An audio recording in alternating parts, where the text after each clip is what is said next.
Hello, welcome to We Know Nothing, where we know absolutely nothing. And today we are going to continue with book club on the wonderful book of Sophie's World. We're going to go into chapter 2 and have some great discussions. So let's just dive in. Let's do it. Here we go. Chapter 2, The Top Hat. The only thing we require to be good philosophers is the faculty of wonder. Beautiful. Sophie was sure she would hear from the anonymous letter writer again. She decided not to tell anyone about the letters for the time being. At school, she had trouble concentrating on what the teachers said. They seemed to only talk about unimportant things. Why couldn't they talk about what a human being is, or about what the world is, or how it came into being?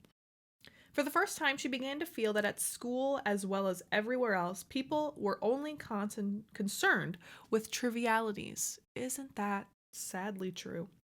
There were major problems that needed to be solved. Did anybody have answers to these questions? Sophie felt that thinking about them was more important than memorizing irregular verbs.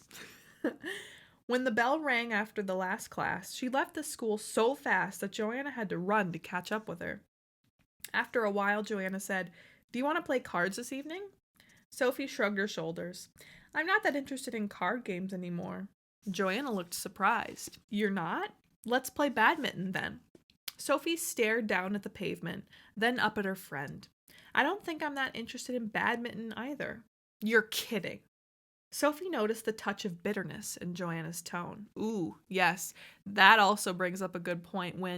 When you aren't interested in things anymore that, let's say, your friends are, they can become a little bitter. They can become a little offended, actually. They're like, "Well, why don't you want to do this?" Or like, how dare you? It's very interesting that we get so caught up in what we want to do that when someone else kind of changes their mind, we get a little offended. We're like, "Why did you change your mind all of a sudden?" Even though we're in a constant state of change anyways, but besides the point. "Do you mind telling me what's suddenly so important?" Sophie just shook her head. "It's a secret." "Yuck, you're probably in love." The two girls walked on for a while without saying anything. When they got to the soccer field, Joanna said, I'm going across the field." Across the field. It was the quickest way for Joanna, but she only went that way when she had to hurry home in time for visitors or a dental appointment. Sophie regretted having been mean to her, but what else could she have said? That she had suddenly become so engrossed in who she was and where the world came from that she had no time to play badminton? Would Joanna have understood? Why was it so difficult to be absorbed in the most vital and, in a way, the most natural of all questions? Because people don't want to think about the hard, tough questions. They don't want to really immerse themselves in these great philosophical topics because it's too much. It's too hard to think about. I'd rather go eat my fast food and watch my show on Netflix rather than think about these wonderful questions. She felt her heart beating faster as she opened the mailbox. At first, she found only a letter from the bank and some big brown envelopes for her mother. Darn, Sophie had been looking forward to getting another letter from the unknown sender. As she closed the gate behind her, she noticed her own name on one of the big envelopes. Turning it over, she saw written on the back, "Course in Philosophy. Handle with care." Sophie ran up the gravel path and flung her school bag onto the step. Stuffing the other letters under the doormat, she ran around into the back garden and sought refuge in the den. This was the only place to open the big letter. Shirkin came jumping after her, but Sophie had to put up with that. She knew the cat would not give her away. Inside the envelope, there were 3 typewritten pages held together with a paper clip. Sophie began to read. What is philosophy? Dear Sophie, lots of people have hobbies. Some people collect old coins or foreign stamps. Some do needlework, others spend most of their spare time on a particular sport. A lot of people enjoy reading, but reading tastes differ widely. Some people only read newspapers or comics. Some like reading novels, while others prefer books on astronomy, wildlife, or technological discoveries. If I happen to be interested in horses or precious stones, I cannot expect everyone else to share my enthusiasm. If I watch all the sports programs on TV with great pleasure, I must put up with the fact that other people find sports boring. Is there nothing that interests us all? Is there nothing that concerns everyone, no matter who they are or where they live in the world? Yes, dear Sophie, these are there are questions that certainly should interest everyone. They are precisely the questions this course is about. What is the most important thing in life? Whew. If we ask someone living on the edge of starvation, the answer is food. If we ask someone dying of cold, the answer is warmth. If we put the same question to someone who feels lonely and isolated, the answer will probably be the company of other people. Yes, it's all relative on what is going on in your own life, your own reality. But when these basic needs have been satisfied, will there still be something that everybody needs? Philosophers think so. They believe that man cannot live by bread alone. Of course, everyone needs food, and everyone needs love and care. But there's something else, apart from that, which everyone needs, and that is to figure out who we are and why we are here. Being interested in why we are here is not a casual interest like collecting stamps. People who ask such questions are taking part in a debate that has gone on as long as man has lived on this planet. How the universe, the earth, and life came into being is a bigger and more important question than who won the most gold medals in the last Olympics. Ooh, this book, this philosophy, it's just like coming at culture, like today's culture where people are just so obsessed with the most mundane shit. Again, nothing wrong with the things, but more so people are so engrossed in it that they can't think of anything else outside of their little world, which, fine. That's their path, their journey. The best way of approaching philosophy is to ask a few philosophical questions. How was the world created? Is there any will or meaning behind what happens? Is there a life after death? How can we answer these questions? And most important, how ought we to live? People have been asking these questions throughout the ages. We know of no culture which has not concerned itself with what man is and where the world came from. Think about that if there was like a whole entire culture that has never and will never think about these very deep questions. I guess you could argue that, well, at least in the United States, Western culture, I should say, we are kind of becoming that, where a lot of people don't want to think about anything. Just robots doing your thing in life, buying the latest iPhone, and it's giving me anxiety just thinking about that. But I think there are more people that are actually open to these questions and thinking a little bit deeper than surface level. And so I don't think we can exactly become that. There's too many rebels out there. Too many rebels that don't want to conform to society. So I'm glad for that. Let's continue here. Let's see. Basically, there are not many philosophical questions to ask. We've already asked some of the most important ones. But history presents us with many different answers to each question. So it's easier to ask philosophical questions than to answer them. Very true. Today as well, each individual has to discover his own answer to the same questions. You can't find out whether there is a God or whether there is life after death by looking in an encyclopedia. Nor does the encyclopedia tell us how we ought to live. However, reading what other people have believed can help us formulate our own view of life. Philosophers' search for the truth resembles a detective story. Some think Anderson was the murderer. Others think it was Nielsen or Jensen. The police are sometimes able to solve a real crime, but it is equally possible that they never get to the bottom of it, although there is a solution somewhere. So even if it is difficult to answer a question, there may be one and only one right answer. Either there is a kind of existence after death, or there is not. A lot of age-old enigmas have now been explained by science. What the dark side of the moon looks like was once shrouded in mystery. It was not the kind of thing that could be solved by discussion. It was left to the imagination of the individual. But today we know exactly what the dark side of the moon looks like, and no one can believe any longer in the man in the moon, or that the moon is made of green cheese. A Greek philosopher who lived more than 2,000 years ago believed that philosophy had its origin in man's sense of wonder. Man thought it was so astonishing to be alive that philosophical questions arose on their own accord.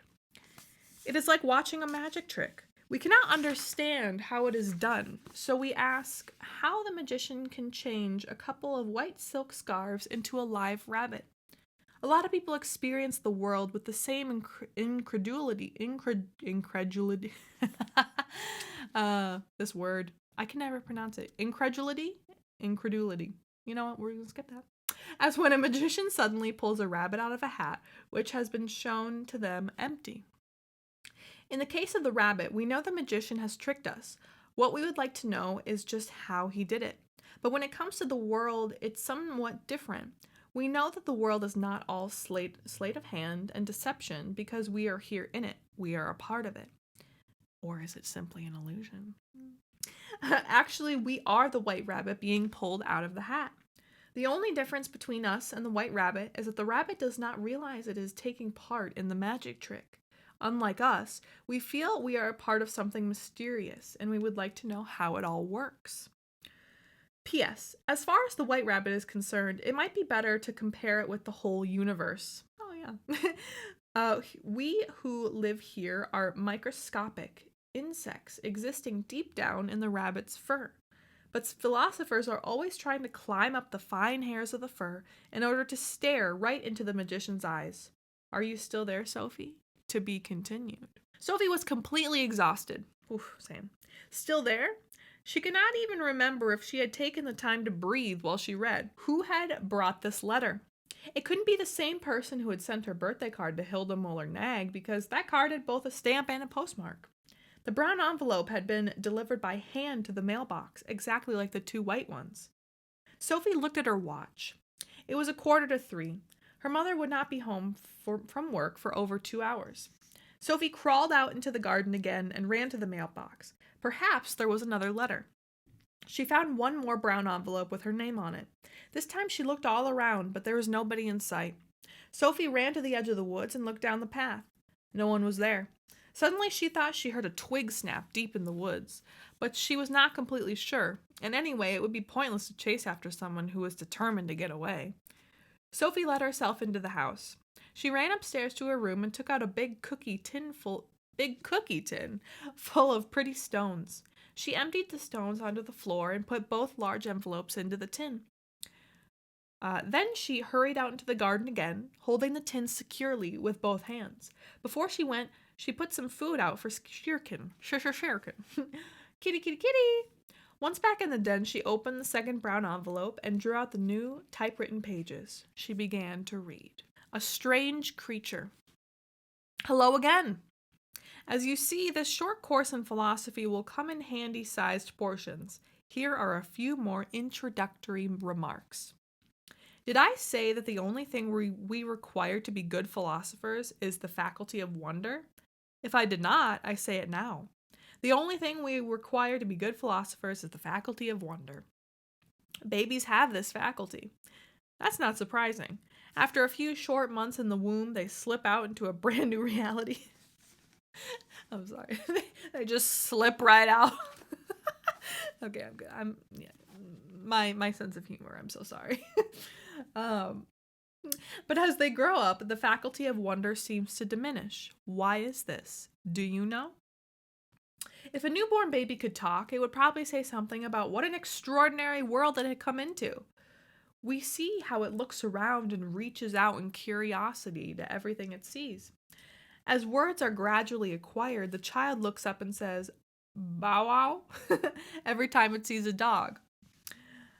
It jumps up and down in its stroller, waving its arms. Bow wow, bow wow. Bow wow. Sorry, I'm just having a fun time reading this. We who are older and wiser may feel somewhat exhausted by the child's enthusiasm. All right, it's a bow wow, we say, unimpressed. Please sit still. We're not enthralled. We have seen a dog before. But, like, come on, every time, like, um, if you see a precious dog, aren't you just excited? Because I am, every time. Okay. This rapturous performance may repeat itself hundreds of times before the child learns to pass a dog without going crazy, or an elephant or a hippopotamus. How often do people see elephants and hippopotamuses? But long before the child learns to talk properly, and long before it learns to think philosophically, the world will have become a habit. A pity, if you ask me. Ah, yes. My concern is that you do not grow up to be one of those people who take the world for granted, Sophie dear. So just make sure we are going to do a couple of experiments in thought before we begin the course itself. Imagine that one day you're out for a walk in the woods. Suddenly you see a small spaceship on the path in front of you. A tiny Martian climbs out of a spaceship and stands on the ground looking up at you. Oh, yes. What would you think? I would be ecstatic. Never mind, it's not important. But have you even given any thought to the fact that you are a Martian yourself? It is obviously unlikely that you will ever stumble upon a creature from another planet. We do not even know that there is life on other planets. But you might stumble upon yourself one day. You might suddenly stop short and see yourself in a completely new light on just such a walk in the woods. I am an extraordinary being, you think. I am a mysterious creature. You feel as if you're waking from an enchanted slumber. Who am I, you ask? You know that you are stumbling around on a planet in the universe. But what is the universe? If you discover yourself in this manner, and you will have discovered something as mysterious as the Martian we just mentioned, you will not only have seen a being from outer space, you will feel deep down that you are yourself an extraordinary being. Do you follow me, Sophie? Let's do another experiment in thought. One morning, Mom, Dad, and little Thomas, age 2 or 3, are having breakfast in the kitchen. After a while, Mom gets up and goes over to the kitchen sink, and Dad, yes, Dad, flies up and floats around under the ceiling while Thomas sits watching. What do you think Thomas says? Perhaps he points up at his father and says, "Daddy's flying." Thomas will certainly be astonished, but then he very often is. Dad does so many strange things that this business of a little flight over the breakfast table makes no difference to him. Every day, Dad shaves with a funny machine. Sometimes he climbs into the roof and turns the TV aerial, or else he sticks his head under the hood of the car and comes up black in the face. Now it's Mom's turn. She hears what Thomas says and turns around abruptly. How do you think she reacts to the sight of Dad floating nonchalantly over the kitchen table? I'm sorry. Nonchalantly. Excuse me. Oh, fuck. Oh, I'm sorry. I didn't mean to swear there, but okay, I'm good. Nonchalantly over the kitchen table, you know. She drops the jam jar on the floor and screams with fright. She may even need medical attention once Dad has returned respectably to his chair. I'm sorry. Oh, okay. Oof. I don't know how I would be recording audiobooks. I need to be professional here. He should have learned better table manners by now. I don't know why this is so funny to me. Okay. Where was I? He should have learned better table manners by now. Why do you think Thomas and his mother react so differently? It all has to do with habit. Note this. Mom has learned that people cannot fly. Thomas has not. He still isn't certain what you can and cannot do in this world. But what about the world itself, Sophie? Do you think it can do what it does? The world is also floating in space. Sadly, it is not only the force of gravity we get used to as we grow up. The world itself becomes a habit in no time at all. It seems as if in the process of growing up, we lose the ability to wonder about the world. And in doing so, we lose something central, something philosophers try to restore. For somewhere inside ourselves, something tells us that life is a huge mystery. There's something we once experienced long before we learned to think the thought. I love that example where, you know, over the course of human history, you think, I cannot fly. I cannot fly because you are kind of taught that you can't fly, due to gravity and such.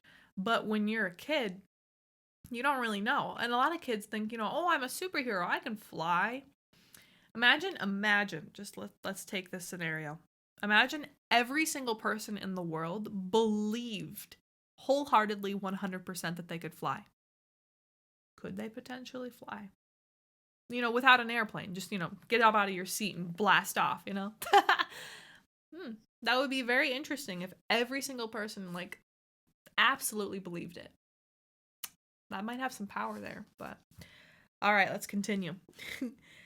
To be more precise, although philosophical questions concern us all, we do not all become philosophers. For various reasons, most people get so caught up in everyday affairs that their astonishment at the world gets pushed into the background. They crawl deep into the rabbit's fur, snuggle down comfortably, and stay there for the rest of their lives. To children, the world and everything in it is new, something that gives rise to astonishment. It is not like that for adults. Most adults accept the world as a matter of course. That's why I think the phrase, look at everything with a childlike perspective, or whatever the phrase is, basically like that, is so beautiful, because children really don't have this negative view of the world. They're always just like, wow, look at this, touch this, oh, look, beautiful, fantastic, wow. That is such a powerful thing to have that kind of attitude, rather than just being slummed down by so much stress and negativity. Let's continue here. This is precisely where philosophers are a notable exception. A philosopher never gets quite used to the world. To him or her, the world continues to seem a bit unreasonable, bewildering, even enigmatic. Philosophers and small children thus have an important faculty in common. You might say that throughout his life, a philosopher remains as thin-skinned as a child. So now you must choose, Sophie. Are you a child who has not yet become world-weary? Or are you a philosopher who will vow never to become so? If you have just shaken your head, not recognizing yourself as either a child or a philosopher, then you have gotten so used to the world that it no longer astonishes you. Watch out, you're on thin ice. And this is why you are receiving this course in philosophy, just in case. I will not allow you, of all people, to join the ranks of the apathetic and the indifferent. I want you to have an inquiring mind. The whole course is free of charge. Ooh, that's nice. So you get no money back if you do not complete it. If you choose to break off the course, you are free to do so. In that case, you must leave a message for me in the mailbox. A live frog would be eminently suitable. Something green, at least. Otherwise, the mailman might get scared. To summarize briefly, a white rabbit is pulled out of a top hat. Because it is an extremely large rabbit, the trick takes many billions of years. All mortals are born at the very tip of the rabbit's fine hairs, where they are in a position to wonder at the impossibility of the trick. But as they grow older, they work themselves ever deeper into the fur. And there they stay. They become so comfortable they never risk crawling back up to the fragile hairs again. Only philosophers embark on this perilous expedition to the outermost reaches of language and existence. Some of them fall off, but others cling on desperately and yell at the people nestling deep in the snug softness, stuffing themselves with delicious food and drink. Ladies and gentlemen, they yell, we are floating in space! But none of the people down there care. What a bunch of troublemakers, they say. And they keep on chatting. Would you pass the butter, please? How much have our stocks risen today? What is the price of tomatoes? Have you heard if the Princess D is expecting again? Yeah. When Sophie's mother got home later that afternoon, Sophie was practically in shock. The tin containing the letters from the mysterious philosopher was safely hidden in the den. Sophie had tried to start her homework, but could only sit thinking about what she had read. She never thought so hard before. She was no longer a child, but she wasn't really grown up either. Sophie realized that she had begun to crawl down into the cozy rabbit's fur, the very same rabbit that had been pulled from the top hat of the universe. But the philosopher had stopped her. He, or was it a she, had grabbed her by the back of the neck and pulled her up again to the tip of the fur where she had played as a child. And there, on the outermost tips of the fine hairs, she was once again seeing the world as if for the very first time. The philosopher had rescued her, no doubt about it. The unknown letter writer had saved her from the triviality of everyday existence. When Mom got home at 5 o'clock, Sophie dragged her into the living room and pushed her into the armchair. "Mom, don't you think it's astonishing to be alive?" she began. Her mother was so surprised she didn't answer at first. Sophie was usually doing her homework when she got home. "I suppose I do sometimes," she said. "Sometimes? Yes, but don't you think it's astonishing that the world exists at all?" "Now, look, Sophie, stop talking like that." "Why? Perhaps you think the world is quite normal?" "Well, isn't it? More or less, anyway." Sophie saw that the philosopher was right. Grown-ups took the world for granted. They had let themselves be lulled into the enchanted sleep of their humdrum existence once and for all. You've just grown so used to the world that nothing surprises you anymore. What on earth are you talking about? I'm talking about you getting so used to everything. Totally dim, in other words. I will not be spoken to like that, Sophie. All right, I'll put it in another way. You've made yourself comfortable deep down in the fur of a white rabbit that's being pulled out of the universe's top hat right now. And in a minute, you'll put the potatoes on. Then you'll read the paper, and after half an hour's nap, you'll watch the news on TV. An anxious expression came over her mother's face. She did indeed go into the kitchen and put the potatoes on.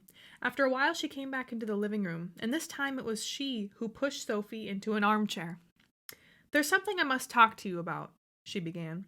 Sophie could tell by her voice that it was something serious.